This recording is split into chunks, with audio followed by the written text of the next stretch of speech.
Hello friends, good morning all of you.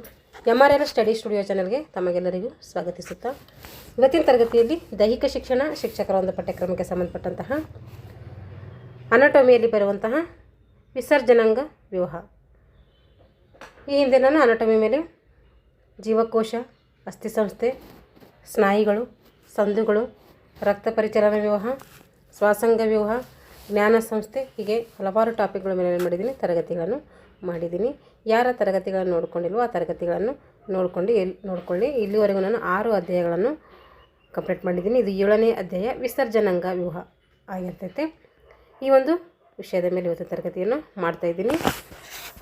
ಜೀವಿಗಳ ದೇಹದ ಅಂಗಗಳಲ್ಲಿ ನಡೆಯುವಂತಹ ಚಯಾಪಚಯ ಕ್ರಿಯೆಗಳಿಂದ ಉತ್ಪತ್ತಿಯಾಗುವಂತಹ ಅನುಪಯುಕ್ತವಾದವುಗಳನ್ನು ನಾವು ದೇಹದಿಂದ ಹೊರಹಾಕ್ತೀವಿ. ಅದಕ್ಕೇನಂತೀವಿ, ವಿಸರ್ಜನಾ ಅಂಥೇಳಿ ಕರಿತೀವಿ. ವಿಸರ್ಜನಾ ಕ್ರಿಯೆ ಅಂಥೇಳಿ ಕರಿತೀವಿ.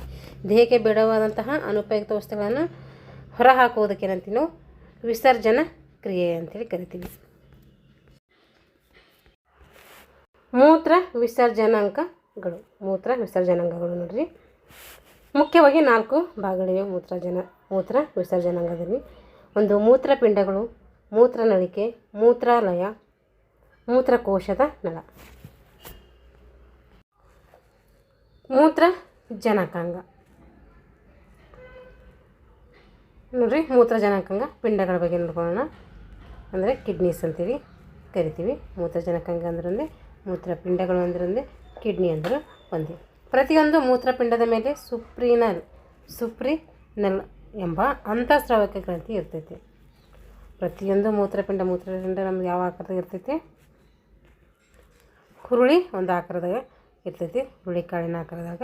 ಅದ್ರ ಮೇಲೆ ಇರ್ತೈತಂತೆ ಸುಪ್ರರೇನಲ್ ಎಂಬ ಅಂತಃಸ್ರಾವಕ ಗ್ರಂಥ ಇರ್ತದಂತೆ. ಮೂತ್ರಪಿಂಡದಲ್ಲಿ ಕಾರ್ಟೆಕ್ಸ್, ರೀನಲ್ ಅಪಧಮನಿ, ರಿನಲ್ಸ್ ಅಭಿಧಮನಿ, ಪೆಲ್ವಸ್ ಮೂತ್ರನಾಳ, ಪಿರಾಮಿಡ್ ಮೆಡುಲಗಳಿವೆ. ಏನಿದಾವೆ ಈ ಮೂತ್ರಪಿಂಡದಲ್ಲಿ? ಕಾರ್ಟೆಕ್ಸ್, ರಿನಲ್ ಅಪಧಮನಿ, ರಿನಲ್ ಅಭಿಧಮನಿ, ಪೆಲ್ವಸ್ ಮೂತ್ರನಾಳ, ಪಿರಾಮಿಡ್ ಮೆಡುಲಗಳಿವೆ. ಇಷ್ಟು ಈ ಮೂತ್ರಜನಕಾಂಗದಲ್ಲಿ ಕಂಡುಬರ್ತವೆ. ಕೆಂಪು ಮಿಶ್ರವಾದ ಕಂದು ಬಣ್ಣದ ಮತ್ತು ಹುರುಳಿ ಬೀಜಾಕಾರದ ಅವರೆಕಾಳಿನ ಆಕಾರ. ಹುರುಳಿ ಬೀಜಾಕಾರ ಅಥವಾ ಅವರೆಕಾಳು ಇವೆರಡರ ಆಕಾರ ನಾವು ಹೋಲ್ತೈತಿ. ಇವು ಹೊಟ್ಟೆಯ ಹಿಂಭಾಗದಲ್ಲಿ ಬೆನ್ನು ಮೂಳೆಯ ಪ್ರತಿ ಪಕ್ಕದಲ್ಲಿಯೇ ಏನು ಮಾಡ್ತೈತೆ ಇವೆ. ಮುಂದೆ ಇಲ್ಲ, ಹೊಟ್ಟೆ ಮುಂದೆ ಇಲ್ಲ, ಹೊಟ್ಟೆಯ ಹಿಂದೆ ಇದೆ ನೋಡ್ರಿ, ನೆನ್ಪಿಟ್ಕೊಡ್ರಿ. ಹೊಟ್ಟೆಯ ಹಿಂಭಾಗದಲ್ಲಿ ಬೆನ್ನು ಮೂಳೆ ಏನಿರ್ತದಲ್ಲ ಅದು ಪ್ರತಿ ಪಕ್ಕದಲ್ಲಿಯೂ ಇವೆ. ಎದೆಯ ಭಾಗದ ಕೊನೆಯ ಬೆನ್ನು ಮಣಿಯಾದಂತಹ ಥೊರಾಸಿಕ್ ಬೆನ್ನು ಮಣಿಯಿಂದ ಸೊಂಟದ 3ನೇ ಬೆನ್ನು ಮಣಿಯಾದಂತಹ ಲಂಬದ ಬೆನ್ನು ಮಣಿಯವರೆಗೂ ಏನಾಗಿದೆ, ಇದು ಹರಡಿಕೊಂಡಿದೆ. ಬಲ ಮೂತ್ರಪಿಂಡದ ಮೇಲೆ ಏನಿದೆ, ಯಕೃತ್ತಿದೆ. ಬಲ ಮೂತ್ರಪಿಂಡದ ಮೇಲೆ ಏನಿದೆ, ಯಕೃತ್ ಏನೈತಿ, ನಮ್ಮದು ಕಿಡ್ನೀಸ್ಗಳಿದಾವೆ ಅಂದರೆ ಅದ್ರ ಮೇಲೆ ಏನು ಬರ್ತೈತಿ, ಈ ರೀತಿ ಚಿಕ್ಕದು ಕಂಡು ಬರ್ತೈತಿ. ಅದಕ್ಕೇನಂತೀವಿ, ಯಕೃತ್ ಅಂತೀವಿ ನಾವು ಕರಿತೀವಿ. ಅದು ಎದ್ರ ಮೇಲೆ ಇದೆ ಅಂದರೆ ಬಲ ಒಂದು ಮೂತ್ರಪಿಂಡದ ಮೇಲೆ ಇದೆ. ಪ್ರತಿಯೊಂದು ಮೂತ್ರಪಿಂಡವು ಎಷ್ಟು ಇಂಚ್ ಇದ್ದಾವೆ ಅಂತಂದರೆ 4ರಿಂದ 5 ಇಂಚು ಅಥವಾ ಅಂಗಾಲ ಅಂತೇಳಿ ಕರಿತೀವಿ. ಉದ್ದ ಎಷ್ಟಿದಾವೆ ಅಂದರೆ 2.5 ಇಂಚ್ ಇದ್ದಾವೆ. ಅಗಲ ನೋಡಿರಿ, 4ರಿಂದ 5 ಇಂಚು ಏನಿದ್ದಾವೆ ಉದ್ದ ಇದ್ದಾವೆ. ಅಗಲ ಬಂದುಬಿಟ್ಟು 2.5 ಇಂಚ್ ಅಗಲ ಇದ್ದಾವೆ. ತೂಕ ಎಷ್ಟಿದಾವೆ ಅಂದರೆ 140 ಗ್ರಾಮ್ ತೂಕ ಇದ್ದಾವೆ. ಬಲ ಮೂತ್ರಪಿಂಡವು ಎಡ ಮೂತ್ರಪಿಂಡಕ್ಕಿಂತ ಗಿಡ್ಡ ಮತ್ತು ದಪ್ಪವಾಗಿರ್ತೈತಿ. ಬಲ ಮೂತ್ರಪಿಂಡವು ಎಡ ಮೂತ್ರಪಿಂಡಕ್ಕೆ ಹೋಲಿಸಿದರೆ ಅದು ಗಿಡ್ಡ ಇರ್ತೈತಿ, ಬಲ ಮತ್ತು ದಪ್ಪ ಕೂಡ ಇರ್ತೈತೆ. ಕಾರಣ ಬಲ ಮೂತ್ರಪಿಂಡದ ಮೇಲೆ ಏನಿದೆ, ಯಕೃತ್ ಇದೆ. ಹಾಗಾಗಿ ಅದು ಸ್ವಲ್ಪ ಗಿಡ್ಡ ಮತ್ತು ದಪ್ಪ ಇದೆ. ಮೂತ್ರಪಿಂಡಗಳು ಬಲವಾದ ಕಾರ್ಟೆಕ್ಸ್ ಕವಚ ಹೊಂದಿವೆ. ಮೂತ್ರಪಿಂಡಗಳು ಏನು ಮಾಡಿದ್ದಾವೆ, ಬಲವಾದಂತಹ ಒಂದು ಕಾರ್ಟೆಕ್ಸ್ ಕವಚ ಹೊಂದಿರ್ತೈತಿ. ಈ ಕವಚದ ಒಳಗೆ ರಿನಲ್ ಅಪಧಮನಿ, ರಿನಲ್ ಅಭಿಧಮನಿ ಕೊಡುವಲ್ಲಿ ಒಳಗಿನ ಕಚ್ಚುಗಳಾದಂತಹ ಮೆಡುಲರಿ ಎಂಬ ಭಾಗಗಳು ಕಂಡುಬರ್ತವೆ. ಇವೆರಡರ ಮಧ್ಯಭಾಗದಲ್ಲಿ ನೆಫ್ರಾನ್ ಎಂಬ ಗೋಪುರಾಕೃತಿಯ 16 ಕೊಳುವೆಗಳಿಂದಾದ ಭಾಗಗಳಾಗಿವೆ. ಇಲ್ಲಿ ಮೂತ್ರಪಿಂಡದ ಬಲವಾದಂತಹ ಒಂದು ಕಾರ್ಟೆಕ್ಸ್ ಕವಚ ಹೊಂದಿರ್ತೈತಿ. ಈ ಕವಚದ ಒಳಗೆ ರಿನಲ್ ಅಪಧಮನಿ, ರಿನಲ್ ಅಭಿಧಮನಿ ಕೊಡುವಲ್ಲಿ ಒಳಗಿನ ಕಚ್ಚುಗಳಾದಂತಹ ಮೆಡುಲರಿ ಎಂಬ ಭಾಗಗಳು ಕಂಡುಬರ್ತವೆ. ಇವೆರಡರ ಮಧ್ಯದಲ್ಲಿ ನೆಫ್ರಾನ್ ಎಂಬ ಗೋಪುರಾಕೃತಿಯ 16 ಕೊಳವೆಗಳಿಂದ ಆಗಿದೆ. ಮೂತ್ರಪಿಂಡದ ಒಳಭಾಗದಲ್ಲಿ ಪಿರಾಮಿಡ್ಗಳೆಂಬ ಶಂಕುವಿನಾಕಾರದ ರಚನೆಗಳಿವೆ. ಮೂತ್ರಪಿಂಡದ ಒಳಭಾಗದಲ್ಲಿ ಪಿರಾಮಿಡ್ಗಳೆಂಬ ಶಂಕುವಿನಾಕಾರದ ರಚನೆಗಳಿವೆ. ಪಿರಾಮಿಡ್ ತುದಿಗಳು ಪೆಲ್ವಿಸ್ ಎಂಬ ಅವಕಾಶದಲ್ಲಿ ಏನು ಮಾಡ್ತೈತೆ, ತೆರೀತೈತಿ. ಮೂತ್ರಪಿಂಡದ ಒಳಭಾಗದಲ್ಲಿ ಪಿರಾಮಿಡ್ಗಳೆಂಬ ಶಂಕುವಿನಾಕಾರದ ರಚನೆಗಳು ಕಂಡುಬರ್ತವೆ. ಆ ಪಿರಾಮಿಡ್ ತುದಿಗಳು ಎಲ್ಲಿದ್ದಾವೆ ಅಂದರೆ ಪೆಲ್ವಿಸ್ ಎಂಬ ಅವಕಾಶದಲ್ಲಿ ಏನು ಮಾಡ್ತವೆ, ತೆರೀತವೆ. ಪಿರಾಮಿಡ್ ಎಂಬ ಪೆಲ್ವಿಸ್ ಎಂಬ ಇದು ಅವಕಾಶದಲ್ಲಿ ಬೇರೆ ಏನಾರು ಇರ್ಬೋದು, ಅಲ್ಲಿ ಏನು ಮಾಡ್ತಾವೆ, ತೆರೀತವೆ. ಪೆಲ್ವಿಸ್ ಕಿರಿದಾಗಿ ಉದ್ದವಾದ ಮೂತ್ರನಾಳಕ್ಕೆ ತೆರೆಯುವುದು. ಪೆಲ್ವಿಸ್ ಏನು ಮಾಡ್ತದೆ, ಅವಾಗ ಕಿರಿದಾದಂತಹ ಉದ್ದವಾದ ಮೂತ್ರನಾಳಕ್ಕೆ ತೆರೀತದೆ. ಪ್ರತಿ ಮೂತ್ರಜನಕಾಂಗದಲ್ಲಿ ಸುಮಾರು 1 ದಶಲಕ್ಷ ಸೂಕ್ಷ್ಮನಳಗಳು ಕಂಡುಬರ್ತವೆ. ಪ್ರತಿಯೊಂದು ಮೂತ್ರಜನಕಾಂಗದಲ್ಲಿ ಸುಮಾರು 1 ದಶಲಕ್ಷ ಸೂಕ್ಷ್ಮನಳಗಳು ಕಂಡುಬರ್ತವೆ. ಇವುಗಳಿಗೆ ನಾವು ಏನಂತೀವಿ, ನೆಫ್ರಾನ್ ಅಂತೇಳಿ ಕರಿತೀವಿ. ಇವು ಮೂತ್ರಜನಕಾಂಗದ ರಚನಾತ್ಮಕ ಮತ್ತು ಕಾರ್ಯನಿರ್ವಾಹಕ ಘಟಕಗಳಾಗಿವೆ. ನೋಡಿರಿ, ಮೂತ್ರಪಿಂಡದ ರಚನಾತ್ಮಕ ಮತ್ತು ಕಾರ್ಯನಿರ್ವಾಹಕ ಘಟಕಗಳು ಯಾವಂದರೆ ಅದು ನೆಫ್ರಾನ್. ಹಾಗಾದರೆ ನೆಫ್ರಾನ್ ಅಂದರೆ ಏನು ಅಂತಂದ್ರೆ ನೋಡಿರಿ, ಗ್ಲಾಮೆರುಲಸ್ ಮತ್ತು ಬೋಮನ್ನ ಕೋಶಗಳಿವೆ. ಕಾರ್ಟೆಕ್ಸ್ನಲ್ಲಿರುವಂತಹ ನೆಫ್ರಾನ್ವು ಒಂದು ಬಟ್ಟಲಿನಾಕಾರದ ಒಂದು ತುದಿಯಿಂದ ಆರಂಭ ಆಗ್ತೈತೆ. ಇದರಲ್ಲಿ ಅನೇಕ ರೋಮನಾಳಗಳ ಒಂದು ಗುಚ್ಛ ಇರ್ತೈತೆ. ಇದಕ್ಕೆ ಗ್ಲಾಮೆರುಲಸ್ ಅಂತೇಳಿ ನಾವು ಕರಿತೀವಿ. ಕಾರ್ಟೆಕ್ಸ್ನಲ್ಲಿರುವಂತಹ ನೆಫ್ರಾನ್ವು ಒಂದು ಬಟ್ಟಲಿನ ಥರ ಕಂಡುಬರ್ತೈತೆ. ಒಂದು ಬಟ್ಟಲಿನಾಕಾರದ ಒಂದು ತುದಿಯಲ್ಲಿ ಆರಂಭ ಆಗ್ತೈತಿ. ಇದರಲ್ಲಿ ಅನೇಕ ಲೋಮನಾಳಗಳು ಕಂಡುಬರ್ತವೆ. ಲೋಮನಾಳಗಳ ಗುಚ್ಚನೆ ಇಲ್ಲಿರ್ತೈತೆ. ಅದಕ್ಕೆ ಏನಂತೀವಿ ನಾವು ಅಂದರೆ ಗ್ಲಾಮೆರುಲಸ್ ಅಂತೇಳಿ ಕರಿತೀವಿ. ಇದಕ್ಕೆ ಒಂದು ಕವಚ ಕೂಡ ಇರ್ತೈತೆ. ಇದಕ್ಕೆ ಬೋಮನ್ನ ಕೋಶ ಅಂತ ಕೂಡ ನಾವು ಕರಿತೀವಿ. ಬೋಮನ್ನ ಕೋಶದಿಂದ ಒಂದು ಸೂಕ್ಷ್ಮನಾಳ ಹರಡುತ್ತದೆ. ಅದಕ್ಕೆ ಏನಂತೀವಿ ಅಂತಂದರೆ ಯೂರಿನಿ ಫೆರಸ್ ನಾಳ ಅಂತೇಳಿ ಕರಿತೀವಿ. ಏನಂತ ಕರಿತೀವಿ, ಅದಕ್ಕೆ ಯೂರಿನಿ ಫೆರಸ್ ನಾಳ ಅಂತೇಳಿ ಕರಿತೀವಿ. ಯೂರಿನಿ ಫೆರಸ್ ನಾಳಲ್ಲ, ಫೆರಸ್ ನಾಳ. ಅನೇಕ ನೆಫ್ರಾನ್ಗಳು ಒಂದಕ್ಕೊಂದು ಸೇರಿ ಏನು ಮಾಡಿದ್ದಾವೆ, ಪಿರಾಮಿಡ್ನ ತುದಿ ಭಾಗದಲ್ಲಿ ಪೆಲ್ವಿಸ್ಗೆ ತೆರೀತವೆ. ಅನೇಕ ನೆಫ್ರಾನ್ಗಳು ಒಂದಕ್ಕೊಂದು ಸೇರಿಕೊಂಡು ಪಿರಾಮಿಡ್ನ ತುದಿ ಭಾಗದಲ್ಲಿ ಏನು ಮಾಡ್ತವೆ, ತೆರೀತವೆ. ಪಿರಾಮಿಡ್ನ ತುದಿ ಭಾಗಗಳಲ್ಲಿ ಪ್ಯಾಸಿಲೆ ಅಂಥೇಳಿ ಕರಿತೀವಿ. ಪಿರಾಮಿಡ್ನ ತುದಿ ಭಾಗಗಳಿಗೆ ಏನು ಕರಿತೀವಿ ಅಂದರೆ ಪ್ಯಾಸಿಲೆ ಅಂಥೇಳಿ ಕರಿತೀವಿ. ಮೂತ್ರ ಉತ್ಪತ್ತಿ ಮತ್ತು ವಿಸರ್ಜನೆ. ಸಾಮಾನ್ಯ ವಯಸ್ಕರ ದೇಹದಲ್ಲಿ ದಿನವೊಂದಕ್ಕೆ 1.5 ಲೀಟರಿನಷ್ಟು ಮೂತ್ರ ಉತ್ಪತ್ತಿ ಆಗ್ತೈತಿ. ಮನುಷ್ಯನ ವಯಸ್ಕರ ದೇಹದಲ್ಲಿ ದಿನಕ್ಕೆ ಎಷ್ಟು ಮೂತ್ರ ಉತ್ಪತ್ತಿ ಆಗ್ತಂದರೆ 1.5 ಲೀಟರ್ನಷ್ಟು ಮೂತ್ರ ಉತ್ಪತ್ತಿ ಆಗ್ತೈತಿ. ಮೂತ್ರದಲ್ಲಿ ಏನು ಕಂಡುಬರ್ತಂದ್ರೆ ಯೂರೋಕ್ರೋಮ್ ಅಂಥೇಳಿ ಕಂಡುಬರ್ತೈತಿ. ಮೂತ್ರದಲ್ಲಿ ಯೂರೋಕ್ರೋಮ್ ಎಂಬ ಬಣ್ಣದ ವಸ್ತು ಸೇರುವುದರಿಂದ ಅದಕ್ಕೆ ಹಳದಿ ಬಣ್ಣ ಅಥವಾ ಒಣ ಹುಲ್ಲಿನ ಬಣ್ಣ ಇರ್ತೈತಿ. ನೋಡಿರಿ, ಮೂತ್ರ ಯಾಕೆ ಹಳದಿ ಬಣ್ಣ ಅಥವಾ ಒಣ ಹುಲ್ಲಿನ ಬಣ್ಣ ಇರ್ತೈತೆ ಅಂತಂದರೆ ಅದರಲ್ಲಿ ಮೂತ್ರದಲ್ಲಿ ಯೂರೋಕ್ರೋಮ್ ಎಂಬ ಬಣ್ಣದ ವಸ್ತು ಸೇರ್ತೈತೆ. ಹಾಗಾಗಿ ಮೂತ್ರ ಏನಾಗ್ತೈತೆ, ಹಳದಿ ಅಥವಾ ಹುಲ್ಲಿನ ಬಣ್ಣದ ಅಂದರೆ ಒಣ ಹುಲ್ಲು ಒಣಗ್ತದಲ್ಲ, ಆ ರೀತಿ ಆ ಬಣ್ಣಕ್ಕೆ ತಿರುಗ್ತೈತೆ. ಮೂತ್ರವು ಸಾವಯವ ಮತ್ತು ನೀರವಯವ ಘಟಕಗಳ ಮಿಶ್ರಣವಾಗಿದೆ.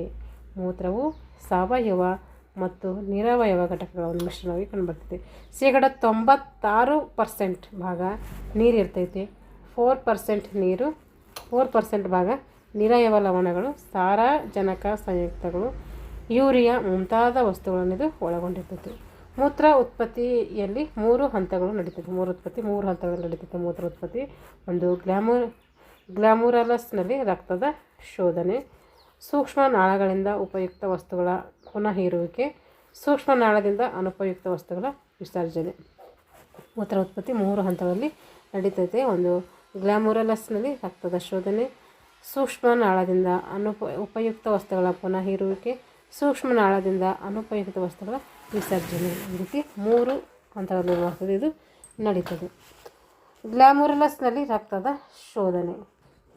ರಿನಲ್ ಅಪಧಮನಿಯು ಮೂಲಕ ಜನಕಾಂಗಕ್ಕೆ ಬರುವಂತಹ ರಕ್ತದ ಬಣ್ಣವು, ನೋಡಿರಿ, ರಿನಲ್ ಅಪಧಮನಿಯ ಮೂಲಕ ಮೂತ್ರ ಜನಕಾಂಗಕ್ಕೆ ಬರುವಂತಹ ರಕ್ತದ ಬಣ್ಣ, ರಕ್ತವು ಸಣ್ಣ ಅಪಧಮನಿಯಲ್ಲಿ ಹರಿದು ಗ್ಲಾಮೆರುಲ್ಗೆ ಬರ್ತದೆ. ಗ್ಲಾಮುರಸ್ನಲ್ಲಿ ರಕ್ತದ ಶೋಧನೆ ಯಾವ ರೀತಿ ಅಂದರೆ, ರಿನಲ್ ಅಪಧಮನಿಯ ಮೂಲಕ ಮೂತ್ರಜನಕಾಂಗಕ್ಕೆ ಬರುವಂತಹ ರಕ್ತವು ಸಣ್ಣ ಅಪಧಮನಿಯಲ್ಲಿ ಹರಿದು ಗ್ಲಾಮುರಲ್ಗೆ ಬರ್ತದೆ. ಗ್ಲಾಮುರಲಸ್ಸಿನಲ್ಲಿ ರಕ್ತದ ಒತ್ತಡ ಹೆಚ್ಚಾಗಿ ರಕ್ತವು ಏನಾಗ್ತದೆ, ರಕ್ತದ ಪ್ಲಾಸ್ಮಾ ದ್ರವವು ಪ್ರೋಟೀನ್ಗಳು ವಿನಃ ತನ್ನಲ್ಲಿ ಕರಗಿಸುವಂತಹ ಎಲ್ಲ ವಸ್ತುಗಳೊಂದಿಗೆ ಬೋಮನನ ಕೋಶದ ತೆಳುಗೋಡೆಯ ಮೂಲಕ ಹರಿದು ಸೂಕ್ಷ್ಮ ನಾಳಗಳನ್ನು ಸೇರ್ತವೆ.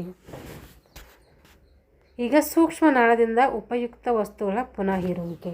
ಇಲ್ಲಿ ಜೀವಕೋಶಗಳು ಗ್ಲೂಕೋಸ್, ಅಮೈನೋ ಆಮ್ಲ, ಲವಣಗಳು ಮುಂತಾದ ಉಪಯುಕ್ತ ವಸ್ತುಗಳನ್ನು ಅಧಿಕ ಪ್ರಮಾಣದ ನೀರಿನೊಂದಿಗೆ ಹೀರಿಕೊಂಡು ತಮ್ಮ ಸುತ್ತಲೂ ಇರುವಂತಹ ಲೋಮನಾಳಗಳ ರಕ್ತಕ್ಕೆ ಏನು ಮಾಡ್ತೈತಿ, ಸೇರಿಸ್ತವೆ. ಈ ಕ್ರಿಯೆಗೆ ಏನಂತೀವಿ, ಕ್ರಿಯಾತ್ಮಕ ಸಾಗಾಣಿಕೆ ಅಂತೇಳಿ ಕರಿತೀವಿ. ಸೂಕ್ಷ್ಮ ನಾಳಗಳಿಂದ ಉಪಯುಕ್ತ ವಸ್ತುಗಳ ಪುನಃ ಹೀರುವಿಕೆ. ಇಲ್ಲಿ ಜೀವಕೋಶಗಳು ಗ್ಲೂಕೋಸ್ ಮತ್ತು ಅಮೈನೋ ಆಮ್ಲ, ಲವಣಗಳು ಮುಂತಾದ ಉಪಯುಕ್ತ ವಸ್ತುಗಳನ್ನು ಅಧಿಕ ಪ್ರಮಾಣದಲ್ಲಿ ನೀರಿನೊಂದಿಗೆ ಹೀರಿಕೊಂಡು ತಮ್ಮ ಸುತ್ತಲೂ ಇರುವಂತಹ ಲೋಮನಾಳಗಳ ರಕ್ತಕ್ಕೆ ಮತ್ತೆ ಸೇರಿಸ್ತವೆ. ಈ ಕ್ರಿಯೆಗೆ ಏನಂತೀವಿ ಅಂದರೆ ಕ್ರಿಯಾತ್ಮಕ ಸಾಗಾಣಿಕೆ ಅಂತ ಕರಿತೀವಿ. ಸೂಕ್ಷ್ಮ ನಾಳದಿಂದ ಅನುಪಯುಕ್ತ ವಸ್ತುಗಳ ವಿಸರ್ಜನೆ. ಬೋಮನನ ಕೋಶದ ಶೋಧನೆಯಲ್ಲಿ ರಕ್ತದಲ್ಲಿರುವ ಅನುಪಯುಕ್ತ ವಸ್ತುಗಳಾದಂತಹ ಯೂರಿಯಾ, ಯೂರಿಕ್ ಆಮ್ಲ ಮುಂತಾದವುಗಳನ್ನು ರಕ್ತದಿಂದ ಏನು ಮಾಡ್ತವೆ, ಬೇರ್ಪಡಿಸ್ತವೆ. ಬೋಮನನ ಕೋಶದ ಶೋಧನೆಯಲ್ಲಿ ರಕ್ತದಲ್ಲಿರುವ ಬರುವ ಅನುಪಯುಕ್ತ ವಸ್ತುಗಳ ಆದಂತಹ ಯೂರಿಯಾ ಆಗಿರ್ಬೋದು, ಯೂರಿಕ್ ಆಮ್ಲ ಆಗಿರ್ಬೋದು ಮುಂತಾದವುಗಳನ್ನು ರಕ್ತದಿಂದ ಏನು ಮಾಡ್ತವೆ, ಬೇರ್ಪಡಿಸ್ತದೆ. ಗ್ಲಾಮೆರುಲೆಸಿನಿಂದ ಶೋಧಿಸಲ್ಪಟ್ಟ ರಕ್ತನಾಳಗಳಲ್ಲಿ ಹರಿದ ದ್ರವವು ಮುಂದೆ ಕ್ರಮೇಣ ಮೂತ್ರವಾಗಿ ಏನಾಗ್ತದೆ, ಬದಲಾವಣೆ ಆಗ್ತದೆ. ಪಿರಮಿಡಿನ ತುದಿಯಲ್ಲಿರುವಂತಹ ಕೇಂದ್ರಗಳ ಮೂಲಕ ಮೂತ್ರವು ಹನಿಯಾಗಿ ಹರಿದು ಪೆಲ್ವಿಸ್ಗೆ ಬರ್ತದೆ. ಪೆಲ್ವಿಸ್ನಿಂದ ಹೊರಡುವ ಮೂತ್ರನಾಳದಲ್ಲಿ ಉಂಟಾಗುವಂತಹ ಸಂಕೋಚನ ಮತ್ತು ವಿಕಸನ ಚಲನೆಗಳಿಂದ ಮೂತ್ರವು ಮೂತ್ರಕೋಶಕ್ಕೆ ಬಂದು ತಾತ್ಕಾಲಿಕವಾಗಿ ಸಂಗ್ರಹ ಆಗ್ತದೆ. ಮೂತ್ರಕೋಶವು ಸ್ನಾಯುಗಳಿಂದ ಮಾಡಲ್ಪಟ್ಟು ಒಂದು ಚೀಲ ದೇಹದಿಂದ ಹೊರ ಹಾಕುವವರೆಗೂ ಅದು ಏನು ಮಾಡ್ತದೆ, ಇರಿಸ್ಕೊಳ್ತೈತಿ. ಈ ಸ್ನಾಯುಗಳ ಅಂಕುಚನದಿಂದ ಮೂತ್ರವು ಏನು ಮಾಡ್ತೈತಿ, ವಿಸರ್ಜನೆ ಆಗ್ತೈತೆ. ಅಂದರೆ ಮೂತ್ರ ಉತ್ಪತ್ತಿ ಮಾಡೋ 3 ಹಂತಗಳಲ್ಲಿ ಯಾವ್ಯಾವ ರೀತಿ ಮೂತ್ರ ಉತ್ಪತ್ತಿ ಆಗ್ತದೆ ಅಂತೇಳಿ ಇದು ಕೊಟ್ಟಿದ್ದಾರೆ. ಇಲ್ಲಿ ಚರ್ಮ ಕೊಟ್ಟಿದ್ದಾರೆ ನೋಡಿ. ಚರ್ಮ, ಬೆವರಿನ ಮತ್ತು ಸೆಬೇಸಿಯಸ್ ಎಂಬ 2 ಗ್ರಂಥಿಗಳು ಚರ್ಮದಲ್ಲಿ ಹರಡಿರುವುದು ಕಂಡುಬರ್ತದೆ. ಚರ್ಮದಲ್ಲಿ ಬೆವರಿನ್ ಮತ್ತು ಸೆಬೇಸಿಯಸ್ ಎಂಬ 2 ಗ್ರಂಥಿಗಳು ಚರ್ಮದಲ್ಲಿ ಕಂಡುಬರ್ತವೆ. ಚರ್ಮವು ಹೊರಚರ್ಮ, ಒಳಚರ್ಮ ಎಂಬ 2 ಪದರಗಳನ್ನು ಇದು ಹೊಂದಿದೆ. ಹೊರಚರ್ಮದಲ್ಲಿ ಸತ್ತ ಜೀವಕೋಶಗಳು ಅನೇಕ ಪದರಗಳಿವೆ. ಹೊರಚರ್ಮದಲ್ಲಿ ಸತ್ತ ಜೀವಕೋಶಗಳು ಅನೇಕ ಪದರಗಳು ಕಂಡುಬರ್ತವೆ. ಇದು ಚರ್ಮದ ಹೊರಪದರಾಗಿದೆ. ಇದರಲ್ಲಿ ಮತ್ತೆ 3 ಪದರಗಳಿದ್ದಾವೆ. ಹೊರಚರ್ಮದಲ್ಲಿ ಸ್ಟ್ರಾಟಮ್ ಕಾರ್ನಿಯಮ್ ಪದರ, ಸ್ಟ್ರಾಟಮ್ ಲಿಸಿಡಿಯಮ್ ಪದರ, ಸ್ಟ್ರಾಟಮ್ ಗ್ಲಾನೋಲೋಜಮ್ ಪದರ, ಹೀಗೆ 3 ಪದರಗಳು ಕಂಡುಬರ್ತವೆ. ಇದರಲ್ಲಿ ಒಂದು ತೆಳುವಾದ ಚಪ್ಪಟೆಯಾದ ಪೊರೆಯಂತಹ ಕೋಶಗಳಿರ್ತವೆ. ಅವು ಪ್ರತಿನಿತ್ಯ ಏನು ಮಾಡ್ತವೆ, ಉದುರ್ತವೆ. ಇದರಲ್ಲಿ ಒಂದು ತೆಳುವಾದ ಚಪ್ಪಟೆಯಾದ ಪೊರೆಯಂತಹ ಕೋಶಗಳಿರ್ತವೆ. ಅವು ಪ್ರತಿನಿತ್ಯ ಏನು ಮಾಡ್ತವೆ, ಉದುರ್ತಾ ಇರ್ತವೆ. ಸ್ಟ್ರಾಟಮ್ ಲಿಸಿಡಿಯಮ್ ಕೇಂದ್ರಗಳಿರದ ಕೋಶಗಳಿರ್ತವೆ. ಇದರಲ್ಲಿ ಸ್ಟ್ರಾಟಮ್ ಲಿಸಿಡಿಯಮ್ನಲ್ಲಿ ಕೇಂದ್ರಗಳಿರದ ಕೋಶಗಳಿರ್ತವೆ. ಸ್ಟ್ರಾಟಮ್ ಗ್ರ್ಯಾನುಲೋಜಮ್ ಇದರಲ್ಲಿ ಪ್ರಿಕ್ಲಿ ಮತ್ತು ಬೇಸಲ್ ಎಂಬ ಕೋಶಗಳು ಕಂಡುಬರ್ತವೆ. ಪ್ರಿಕ್ಲಿ ಮತ್ತು ಬೇಸಲ್ ಎಂಬ ಕೋಶಗಳಲ್ಲಿ ಕಂಡುಬರ್ತವೆ. ಇವು ಹೊಸ ಜೀವಕೋಶಗಳನ್ನು ಉತ್ಪತ್ತಿ ಮಾಡ್ತವೆ. ಹೊರಚರ್ಮದಲ್ಲಿ ರಕ್ತನಾಳಗಳು ಇರುವುದಿಲ್ಲ. ಬೆವರಿನ ನಾಳಕೆಗಳು ಮಾತ್ರ ಕಂಡುಬರ್ತವೆ. ಸ್ಟ್ರಾಟಮ್ ಗ್ರ್ಯಾನುಲೋಜಮ್ ಇದರಲ್ಲಿ ಪ್ರಿಕ್ಲಿ ಮತ್ತು ಬೇಸಲ್ ಎಂಬ ಕೋಶಗಳು ಕಂಡುಬರ್ತವೆ. ಇವು ಹೊಸ ಜೀವಕೋಶಗಳನ್ನು ಉತ್ಪತ್ತಿ ಮಾಡ್ತವೆ. ಹೊರ ಚರ್ಮದಲ್ಲಿ ರಕ್ತನಾಳಗಳು ಇರೋದಿಲ್ಲ. ಬೆವರಿನ ನಳಿಕೆಗಳು ಮಾತ್ರ ಇರ್ತವೆ. ಇಲ್ಲಿ ಯಾವುದೇ ರಕ್ತನಾಳಗಳು ಕಂಡುಬರೋದಿಲ್ಲ. ಒಳಚರ್ಮ ಸಂಯೋಜಕ ಅಂಗಾಂಶಗಳಿಂದ ಮಾಡಲ್ಪಟ್ಟಿದೆ. ಈ ಪದರದಲ್ಲಿ ಸ್ವೇದ ಗ್ರಂಥಿಗಳಿವೆ. ಸ್ವೇದ ಗ್ರಂಥಿಗಳನ್ನು ಬೆವರನ್ನು ಉತ್ಪತ್ತಿ ಮಾಡುವಂತಹ ಗ್ರಂಥಿಗಳು. ತೈಲ ಗ್ರಂಥಿಗಳಿಂದ ಕೂಡಿದ ರೋಮ ಕೋಪಗಳು, ನರಗಳು, ನರಗ್ರಗಳು ಮತ್ತು ರಕ್ತನಾಳಗಳಲ್ಲಿ ಕಂಡುಬರ್ತವೆ. ಇಲ್ಲಿ ಕೋಶಗಳು ಇರ್ಬೋದು. ರೋಮಕೋಶಗಳು ಕೋಪಗಳಾಗಿದೆ. ಇದು ರೋಮಕೋಶಗಳು ನೋಡಿಕೊಂಡ್ರೆ ರೋಮಕೋಶಗಳು, ನರಗಳು, ನರಗ್ರಗಳು, ರಕ್ತನಾಳಗಳಲ್ಲಿ ಕಂಡುಬರ್ತವೆ. ಒಳ ಚರ್ಮದಲ್ಲಿ ಜೀವಂತವಾದ ಜೀವಕೋಶಗಳಿಂದ ಕೂಡಿದೆ. ಒಳಚರ್ಮದಲ್ಲಿ ಜೀವಂತ ಜೀವಕೋಶಗಳಿಂದ ಕೂಡಿದೆ. ಸ್ವೇದ ಗ್ರಂಥಿಗಳು ಸುರುಳಿಯಾಕಾರದ ನಾಳಗಳಂತಿವೆ. ಸ್ವೇದ ಗ್ರಂಥಿಯ ನಾಳದ ತುದಿಯಲ್ಲಿರುವಂತಹ ಸ್ವೇದರಂಧ್ರದ ಮೂಲಕ ಬೆವರನ್ನು ಹೊರಹಾಕ್ತದೆ. ಬೆವರು ರಕ್ತದಿಂದ ಬೇರ್ಪಟ್ಟು ನೀರು ಮತ್ತು ಯೂರಿಯಾ ಮತ್ತು ಲವಣಗಳನ್ನು ಒಳಗೊಂಡಿದೆ. ರಕ್ತವಲಯದಲ್ಲಿ ಬೆವರು ಬಂದಿದೆ. ಅಲ್ಲಿ ಏನು ಬರ್ತದೆ ಅಂದರೆ ನೀರು ಬರ್ತದೆ, ಯೂರಿಯಾ ಬರ್ತದೆ. ಯೂರಿಯಾ ಮೂಲಕ ನಾವು ಏನು ಮಾಡ್ತೀವಿ, ವೇಸ್ಟೇಜನ್ನು ಹೊರ ಹಾಕ್ತೀವಿ. ಲವಣಗಳ ಮೂಲಕ ಏನು ಮಾಡ್ತೈತಿ, ನಮ್ಮ ಕಲುಷಿತವಾದಂಥ ವಸ್ತುಗಳು ಮಾಡ್ತೀವಿ ಹೊರ ಬರ್ತವೆ. ಇಲ್ಲಿ ಪ್ರಶ್ನೋತ್ತರಗಳಿದೆ ನೋಡಿ ಇದಕ್ಕೆ ಸಂಬಂಧಪಟ್ಟಂಥವು. ಇವುಗಳ ಅಂಕೋಚನೆಯಿಂದ ಮೂತ್ರ ವಿಸರ್ಜಿಸಲ್ಪಡ್ತೈತೆ. ಸ್ನಾಯುಗಳ ಅಂಕೋಚನದಿಂದ ಏನು ಮಾಡ್ತೈತೆ, ಮೂತ್ರ ಹೊರಗೆ ಬರ್ತೈತೆ. ಬೆವರನ್ನು ಹೊರಹಾಕುವ ಗ್ರಂಥಿಗಳು ಏನಂತ ಕರಿತೀವಿ ಅಂದರೆ ಶ್ವೇತ ಗ್ರಂಥಿಗಳು ಅಂತ ಕರಿತೀವಿ. ಸತ್ತ ಜೀವಕೋಶಗಳು ಹೊಂದಿರುವ ಚರ್ಮದ ಭಾಗ ಏನಂದರೆ ಹೊರ ಚರ್ಮ. ಚರ್ಮದಿಂದ ಬೆವರು ಅಥವಾ ವಿಸರ್ಜಿಸಲ್ಪಡುವ ಅನುಪಯುಕ್ತ ವಸ್ತುಗಳು ಯಾವುವು ಅಂದರೆ ನೀರು, ಯೂರಿಯಾ, ಲವಣಗಳು. ಈ ಅಪಧಮನಿಗಳ ಮೂಲಕ ರಕ್ತವು ಮೂತ್ರಜನಕಾಂಗಕ್ಕೆ ಬರ್ತದೆ. ಅದರ ಮೂಲಕ ಬರ್ತದೆ ಅಂದರೆ ರಿನಲ್ ಅಪಧಮನಿ ಮೂಲಕ ಏನು ಮಾಡ್ತೈತೆ, ರಕ್ತವು ಮೂತ್ರಜನಕಾಂಗಕ್ಕೆ ಬರ್ತೈತೆ. ಮೂತ್ರ ಎಲ್ಲಿ ಶೋಧಿಸಲ್ಪಡ್ತದೆ, ಎಲ್ಲಿ ಫಿಲ್ಟರ್ ಆಯ್ತದೆ ಮೂತ್ರ ಅಂದರೆ ಗ್ಲಾಮೆರುಲಸ್ಸಿಯಲ್ಲಿ. ಸೂಪ್ರರಿನಲ್ ಅಂತಃಸ್ರಾವಿಕ ಗ್ರಂಥಿಗಳು ಎಲ್ಲಿ ಕಂಡುಬರ್ತವೆ ಅಂದರೆ ಮೂತ್ರಪಿಂಡಗಳಲ್ಲಿ ಕಂಡುಬರ್ತೈತೆ. ಮೂತ್ರಪಿಂಡದ ತೂಕ ಎಷ್ಟಿರ್ತೈತೆ ಅಂದರೆ 140 ಗ್ರಾಮ್ ತೂಕ ಹೊಂದಿರ್ತೈತೆ. ಸಾಮಾನ್ಯವಾಗಿ ಪ್ರತಿಯೊಂದು ಮೂತ್ರಪಿಂಡದ ಉದ್ದ ಮತ್ತು ಅಗಲ ಎಷ್ಟಿರ್ತದೆ ಅಂದರೆ ಉದ್ದ 4 ರಿಂದ 5 ಇಂಚು. ಅಗಲ ಉದ್ದ ಎಷ್ಟಿರ್ತೈತೆ, 4 ರಿಂದ 5 ಇರ್ತೈತೆ. ಅಗಲ ಎಷ್ಟಿರ್ತದೆ ಅಂದರೆ 1/2 ಇರ್ತೈತೆ, ಅಂದರೆ 2.5 ಇರ್ತೈತೆ. ಮೂತ್ರಜನಕಾಂಗದ ರಚನಾತ್ಮಕ ಮತ್ತು ಕಾರ್ಯನಿರ್ವಹಣೆ ಘಟಕಗಳು ಏನಂತೀವಿ ನಾವು ಅಂದರೆ ನೆಫ್ರಾನ್ ಅಂತೇಳಿ ಕರಿತೀವಿ. ಮೂತ್ರಜನಕಾಂಗದಲ್ಲಿ ನೆಫ್ರಾನ್ ಇರುವಂಥ ಸ್ಥಳ ಯಾವುದು? ನೆಫ್ರಾನ್ ಎಲ್ಲಿರ್ತೈತಿ ಅಂದರೆ ಗ್ಲಾಮೆರುಲಸ್ ಮತ್ತು ಬಹುಮಾನ ಕೋಶಗಳಲ್ಲಿ ನೆಫ್ರಾನ್ ಕಂಡುಬರ್ತೈತೆ. ಮೂತ್ರಜನಕಾಂಗದಲ್ಲಿ ಎಷ್ಟು ಭಾಗ ನೋಡಿದ್ವಿ? ನಾವು 4 ಭಾಗಗಳನ್ನು ನೋಡಿದ್ವಿ. ಸಾಮಾನ್ಯ ವಯಸ್ಕರ ದೇಹದಲ್ಲಿ ದಿನವೊಂದಕ್ಕೆ ಉತ್ಪತ್ತಿಯಾಗುವ ಮೂತ್ರದ ಪ್ರಮಾಣ ಎಷ್ಟು ಅಂತಂದರೆ ಅದು 1.5 ಲೀಟರ್ ಉತ್ಪತ್ತಿ ಆಗ್ತೈತೆ. ಸಾಮಾನ್ಯವಾಗಿ ಮೂತ್ರಜನಕಾಂಗದ ಬಣ್ಣ ಯಾವುದಿರ್ತದೆ ಅಂದರೆ ಕೆಂಪು ಮಿಶ್ರಿತ ಕಂದು ಬಣ್ಣ ಇರ್ತೈತೆ. ಹುರುಳಿ ಆಕಾರ ಅಥವಾ ಅವರೆಕಾಳು ಆಕಾರದ. ಮೂತ್ರಪಿಂಡದ ಆಕಾರ ಕೊಟ್ಟಿದ್ದಾರೆ ನೋಡಿರಿ, ಹುರುಳಿಕಾಳು ಆಕಾರ ಅಥವಾ ಅವರೆಕಾಳು ಆಕಾರ. ಸೂಪ್ರಾರಿನಲ್ ಗ್ರಂಥಿ ಎಂದು ಕರೆಯಲ್ಪಡುವ ಗ್ರಂಥಿ ಯಾವುದಂದರೆ ಅಡ್ರಿನಲ್ ಗ್ರಂಥಿಗೆ ಏನು ಮಾಡ್ತೀವಿ ನಾವು ಸೂಪ್ರಾರಿನಲ್ ಗ್ರಂಥಿ, ಆಪತ್ಕಾಲದ ಗ್ರಂಥಿ ಅಂತ ಇದೆಲ್ಲ ನಾವು ಕರಿತೀವಿ. ಮನುಷ್ಯನ 2 ಮೂತ್ರಪಿಂಡಗಳ ಮೇಲ್ಭಾಗದಲ್ಲಿ ಕಂಡುಬರುವ ನೀರ್ನಳ ಗ್ರಂಥಿ ಯಾವುದಂದರೆ ಅಡ್ರಿನಲ್ ಅಥವಾ ಸೂಪ್ರಾರಿನಲ್ ಗ್ರಂಥಿ. ಆಪತ್ಕಾಲದ ಗ್ರಂಥಿ ಅಂತ ಯಾವುದನ್ನು ಕರಿತೀವಿ? ಅಡ್ರಿನಲ್ ಗ್ರಂಥಿ. ನಮ್ಮ ದೇಹದಲ್ಲಿ ಅತೀ ದೊಡ್ಡ ಅಂಗ ಯಾವುದಂದರೆ ಚರ್ಮ. ಅತಿ ಚಿಕ್ಕ ಅಂಗ ಯಾವುದಂದರೆ ಸ್ಟೆಪಿಸ್. ಮೂಳೆ ಅಂದರೆ ಸ್ಟೆಪಿಸ್. ನೋಡ್ರಿ, ರಕ್ತ ಶುದ್ಧೀಕರಣ ಆಗೋದಿಲ್ಲ ಅಂದರೆ ಮೂತ್ರಜನಕಾಂಗದಲ್ಲಿ ರಕ್ತ ಶುದ್ಧೀಕರಣ ಆಗ್ತದೆ. ಚರ್ಮದಡಿಯ ರಕ್ತನಾಳಗಳು ಯಾವಾಗ ಹಿಗ್ಗುತ್ತವೆ ಅಂದರೆ ವಾತಾವರಣದಲ್ಲಿ ಉಷ್ಣಾಂಶ ಹೆಚ್ಚಾದಾಗ ರಕ್ತನಾಳಗಳು ಏನಾಗ್ತವೆ, ಹಿಗ್ತವೆ. ಶರೀರದಲ್ಲಿರುವ ಅನಾವಶ್ಯಕ ನೀರು ಮತ್ತು ಯಾವ ರೀತಿ ಹೊರ ಹೋಗ್ತದೆ ಅಂದರೆ ಬೆವರು ಮತ್ತು ಮೂತ್ರದ ಮೂಲಕ ಹೊರ ಹೋಗ್ತದೆ. ವೇಸ್ಟೇಜ್ ಅದರ ಮೂಲಕ ಹೋಗ್ತಂದರೆ ಬೆವರು ಮತ್ತು ಮೂತ್ರ ರಕ್ತನಾಳಗಳ ಮೂಲಕ ಹೋಗೋದಿಲ್ಲ. ದೇಹದ ಉಷ್ಣಾಂಶವನ್ನು ಸಮವಾಗಿಡುವಂತಹ ಅಂಗ ಯಾವುದಂದರೆ ಚರ್ಮ. ದೇಹದಲ್ಲಿರುವಂತಹ ಅನುಪಯುಕ್ತ ವಸ್ತುಗಳನ್ನು ರಕ್ತ ಎಲ್ಲಿ ಕಳಿಸ್ತದೆ ಅಂದರೆ ಮೂತ್ರಪಿಂಡಕ್ಕೆ ಕಳಿಸ್ತದೆ. ಮೂತ್ರಜನಕಾಂಗದಲ್ಲಿರುವಂತಹ ಕಲ್ಲುಗಳಿಗೆ ಕಾರಣವಾದ ಲವಣ ಯಾವುದಂದರೆ ಕ್ಯಾಲ್ಸಿಯಂ ಆಕ್ಸಲೇಟ್. ಮೂತ್ರಜನಕಾಂಗದಲ್ಲಿರುವ ಕಲ್ಲುಗಳಿಗೆ ಕಾರಣವಾದ ಲವಣ ಅಂದರೆ ಕ್ಯಾಲ್ಸಿಯಂ ಆಕ್ಸಲೇಟ್. ಎಷ್ಟು ಗಾತ್ರದ ಕಲ್ಲುಗಳನ್ನು ಮೂತ್ರದ ಮೂಲಕ ಹೊರ ಹಾಕಬಹುದು ಅಂತಂದರೆ 5 ಮಿಲಿಲೀಟರ್ಗಿಂತ ಸಣ್ಣ ಪ್ರಮಾಣದ ಕಲ್ಲುಗಳೇನೆಂದರೆ ಮೂತ್ರದ ಮೂಲಕ ಹೋಗ್ತವೆ.